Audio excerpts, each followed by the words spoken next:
IAS probationer doctor पूजा खेडकर यांची नियुक्ती सध्या वादाचा विषय ठरली आहे। माहिती अधिकार कार्यकर्ते विजय कुंभार यांनी या प्रकरणात बरीच धक्कादायक माहिती समोर आणली आहे।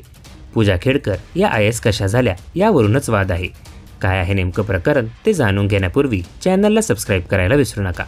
प्रोबेशनर असताना ऑडी गाडीतून येणं, दुसऱ्यांची केबिन बळकावणं, अधिकाऱ्यांना त्रास देणं या वर्तनामुळे डॉक्टर पूजा खेडकर नजरेत आल्या। जिल्हाधिकारी सुहास दिवसे यांनी याबद्दलचा सविस्तर रिपोर्ट मुख्य सचिवांना पाठवल्यानंतर आता पूजा खेडकर यांची वाशिमला बदली झाली आहे। आता डॉक्टर पूजा खेडकर यांच्या संपत्तीबद्दल धक्कादायक माहिती समोर आली आहे। माहिती अधिकार कार्यकर्ते विजय कुंभार यांनी डॉक्टर पूजा खेडकर यांच्याकडे बेहिशोबी मालमत्ता असल्याचा गंभीर आरोप केला आहे।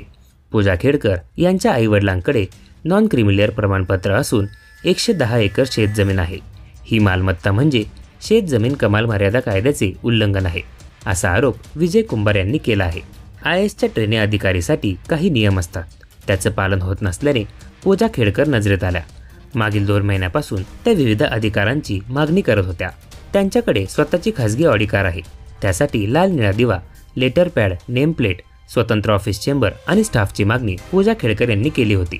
पूजा खेडकर यांना अद्याप हे विशेष अधिकार मिळाले नाहीत, पण तरीही त्या सतत या मागण्या करत होत्या।